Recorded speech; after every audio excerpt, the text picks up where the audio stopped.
Again, Nearly see the third. can. What I'm going to do is I'm going to show you like Dom looks like he's about Sasha Kalagzic size. Yeah, but he's down on his On knees. the knees. Look at him. Things I do. He has a bit of a.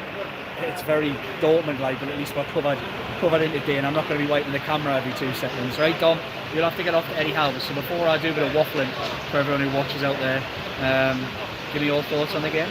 Yeah, 2-2. I don't think Newcastle can complain with that. I don't think they were at the races really at all. I thought 2-1 at half time, you get a jammy penalty, you're probably satisfied and rode the luck at times. Second half, I thought Wolves' goal was coming. It came about 70th minute, but probably coming about 15 minutes before that. Every time they went forward, Newcastle looked at 6s and 7s. I thought in terms of performances, Callum Wilson did what he needed to, 2 goals.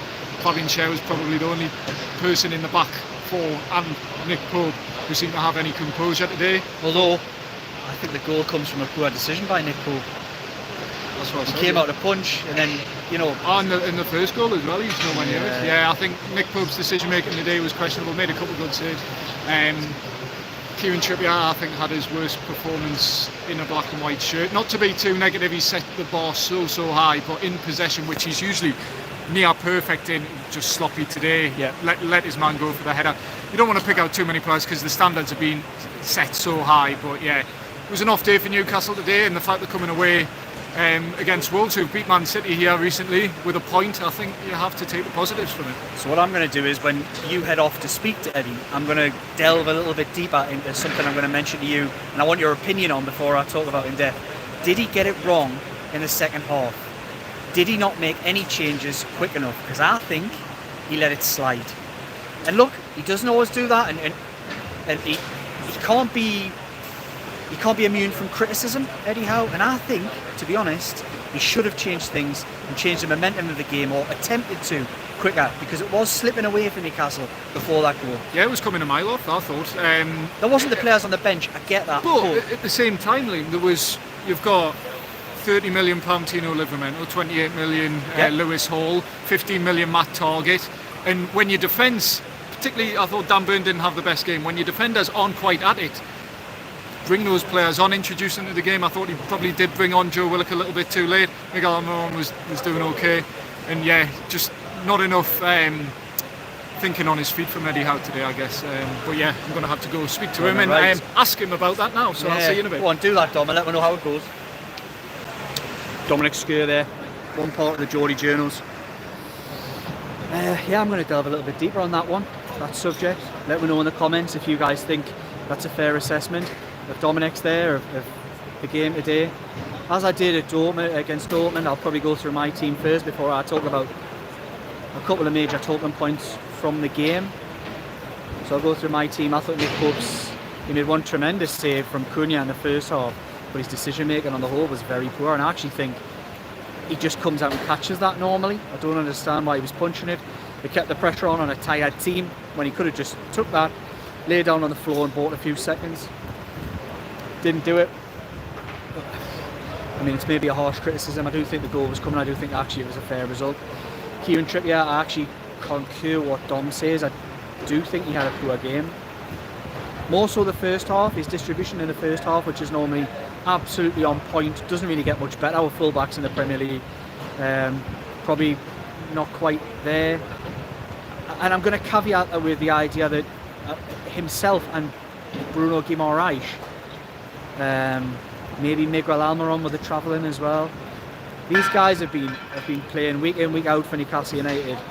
No breaks, no rest, and international football to go into the mix as well. So you've got to probably weigh that in, and you do wonder how much Kieran Trippier, as the skipper, main assist, main goal maker in the team, leader, not just physically but how mentally tired he may well be. And it was just a very off-key, off-colour performance, I would say, from Trippier. Dan Burn, look, I thought he actually, in the end he's probably up against one of the most informed players in the Premier League at the moment, in Pedro Neto, who gave a real outlet to Wolves at every opportunity. I think he could. I don't think it was as bad as many people make out. I often find he's a bit of a scapegoat. I thought he did a lot of fair, decent defending in that second half. Yes, he commits himself on the goal, but I think everybody probably does the same with the same options on the table, trying to block what he thinks is a shot, and it's a lovely jink and finish. To the centre halves, Fabian Schär was the best player on the park, bar none. His defensive work, some of his last-ditch tackling, some of his physical winning the ball on the front foot, and his ability to drive into spaces and create chances. He probably should tuck that header away, having created the chance himself right at the end, sort of within the last 5 to 10 minutes. Brilliant play where he wins the ball, drives into spaces, gets it out wide to Joe Linton, to Trippier, and lovely ball in. Free header, maybe 7 yards out of the back post. Doesn't really connect with it properly and puts it wide, and then the chance in the game, or the chance of winning the game, were gone largely. But incredible. He'd be my man of the match hands down. Jamal Lascelles, look, he was decent again. Stands up to a physical challenge really well. It was a tough game for Jamal Lascelles today, but he was okay. I think Sven Botman, as soon as he's fit, comes back into the team, and that's no disrespect, but it's just he allows the team to move forward at a much quicker pace than what Jamal Lascelles does. But his defensive work was great again today, largely without seeing the game back again and picking out any moments which you guys have probably seen every replay going out there on the TV. Going into the midfield, me and Dom actually across this press box, he was sitting up there, I was sitting behind. We had a bit of a shouting match about the ratings actually, when he said something about Callum Wilson and Fabian Schär, the only players who turn up. I thought Bruno Guimaraes turned up today. I really did. I thought he did everything possible to get the team a bit of momentum in that midfield, make things happen. Wanted the ball all the time, was brave in possession as he always is. Yes, gave the ball away a couple of times when he tired at the end, but again, I'm going to caveat the same way that I did with Trippier, that there isn't anybody in the squad who probably played more minutes this season than Bruno Guimaraes, with the travelling on top over to Brazil, and he's been starting for Brazil as well. So it's been a tiresome season. Some of these lads could really do with a break. Just the squad isn't there to kind of compete Wednesday, Saturday at the moment. It's going to be a tough period where they could do with a couple of players back, and it doesn't look as though that's going to be the case, being brutally honest. So the rest of the midfield, I thought Joe Linton didn't have a great first half, probably had a better second half. I think Sean Longstaff was his usual self, tried to drive into spaces, areas, nearly scored early doors. A really positive performance in some ways, but again, probably not quite at his best. Miggy tried his best, as he always does. Quite effective first half, really tired in the second half. Another who really tired to me was Anthony Gordon. Again, really effective for the first 45 to an hour. It's no surprise these lads, after the shift they put in the other day in very similar conditions, shock and rain, and really it's quite grim here. Luckily, compared to what we are in the press box in St James's Park, where you're not covered at all. We are covered here, so not so, but I don't know if you get a little grasp for how bad it is here. If you look towards those lights there, you can probably, and the board, you can probably see it coming down there, the electronic board. It's absolutely teeming down, so not an easy set of conditions, having just done it in midweek against really high level opposition, to kind of have to do that all over as the bad share swings round. Do it again on a Saturday. It's not easy at all. Callum Wilson, 2 goals. I actually didn't think he was very effective in the first half. I thought the ball was bouncing off him quite a bit, but he was better in the second half. And he got his 2 goals. Look, what's Callum Wilson and the team to do? Score goals. And he did that. He was a bit fortuitous with a penalty. But yeah, we'll come on to those decisions as well now. I thought no problem at all with Newcastle's first goal. I don't really think there's much to debate about that, is there? Not a massive amount wrong with any other of the decisions in the game. The penalty itself, the second key decision that the referees and the VAR had to make, I think it's a softish one. If that's given against Newcastle United, just as the wind and rain does sweep in here at the press box, if that's given against Newcastle United, I'm a disappointed fan. I'm just disappointed fan if it's given against Newcastle United. But I can see why it wasn't overturned, because once it was given, it was always going to be difficult for him to roll back the decision that was originally taken, because there is contact. Of course, he does make contact with the ball. I haven't seen it again with the kind of shin knee area, but does then catch the player who goes down. And you know, once it was given, I don't think it was ever not going to be. I don't think it was ever going to be sent over to overturn it, because it wasn't a clear and obvious error because there was that contact. Yeah, so there was a lot of angry. We were right on the edges here of the home support, and there was a lot of angry people behind me kicking chairs and getting rather animated behind us for that decision. And a lot of chants here you may well have caught if you were here, or maybe you didn't catch on the news. On the live stream that was on Sky today.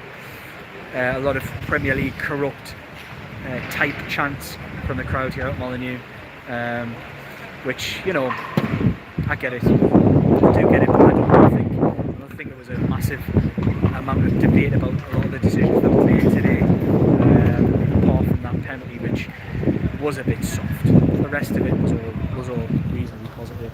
So I'm going to come on to my major talking point, because I've gone waffle for 11 minutes now. I don't know how much longer you can actually listen to this, but my major talking point of the game was the substitutions. We talked so much about how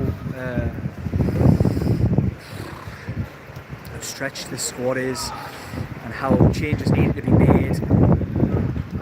I think Eddie can't be immune from criticism, in my opinion, and I do wonder, did he let the game drift? Now, without ever really knowing, and without him obviously getting asked that question, hopefully Don does that, or somebody else in the press conference does lean on that kind of questioning, because I think it's a fair question to ask. The game was drifting. I thought the midfield three and the front three were extremely tired, and even when the bodies aren't on the bench to necessarily change it with the same level of quality, or even you might have to put a couple of square pegs in round holes, which was potentially why he didn't do it. He had to maybe change something, and you could see he was going to bring Joe Willock on. He was always going to bring Joe Willock on. I just feel like he could have taken the sting out of what was the momentum was building from the home side, and I think Eddie maybe could have. I think in hindsight he may look upon that himself, whether he admits that or not. I think it would be unusual for him not to he analyses things to the nth degree, so it'd be no surprise if he actually probably has a little bit in hindsight, a little bit of regret. Often a man who says he doesn't live with hindsight, doesn't judge things on hindsight. But I do think he may have an odd regret that he maybe didn't try and change the balance of play a little earlier than what he did. But apart from that, look, it was a fair result, 2s each away from home. You would take a point today after the tough midweek result. It keeps things unbeaten, keeps Newcastle United in and around where they want to be in the Premier League, but it's not the 3 they'd hoped for. I didn't feel very much like the West Ham game. I don't necessarily feel like this was 2 points dropped, even though Newcastle were ahead in both games away from home. It almost still feels like a point gained. I didn't think there was a lot between the sides today, and I think Newcastle United are stretched to the limit. Which brings us on to the next talking point, because we're going to be at Manchester United, 2 parts of the Geordie Journos at Manchester United on Wednesday. How serious does Eddie Howe take this competition? Does he put the same lads, a lot of the same lads out there, to put in another shift ahead of Arsenal again next weekend in the Premier League? It's a big ask, but this club hasn't won trophies for a long time, and are they in a position to maybe sack off a competition simply because they don't have the numbers? Look, the draws themselves have not been kind to Newcastle United, and the intensity and levels they're having to play at, I think, has probably proven they don't really have the squad to compete on a number of fronts at this moment in time. That will come. It'll come in time, and it'll come with probably another 2 to 3 windows. At the moment, they're slightly lacking, and they've been unlucky with some injuries. Let's not beat around the bush here. The Tonali thing you can have your criticism about, did they know, did they not know, should they have done a bit more homework, should they not? But it's a bit of a freak one, isn't it? It doesn't come along very often. So it's a little bit out of the manager's control.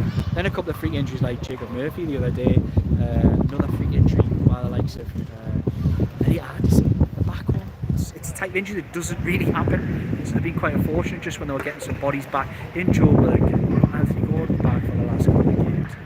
It's just so frustrating that Joe Linton back. It's just frustrating that they've lost bodies in key areas. And even when you roll back to maybe some of the players we saw, Louis Miley's and players like that who would have been on the bench today and probably could have come on and done 15 minutes today. He just hasn't had that option and hasn't been able to use them. So I think I'd be surprised if it wasn't a much changed team at Old Trafford, because I think these players have ran their race today. I think they've left everything as they did for me on Wednesday. Yes, they were maybe lacking in just a touch of that final third quality at more key moments on Wednesday against Dortmund. They left everything out there, and I think they left everything out there here today in tough, challenging conditions. And I think there's a few lads who played today who probably really due a rest. So yeah, you guys, you know where to find us, Geordie Journos. Just get involved in the chat, in the conversation, and like and subscribe if you get a chance. But we'll do another video now with a little bit more in-depth analysis, so keep an eye out for that. That'll be with myself, Jordan Cronin and Dominic Skew.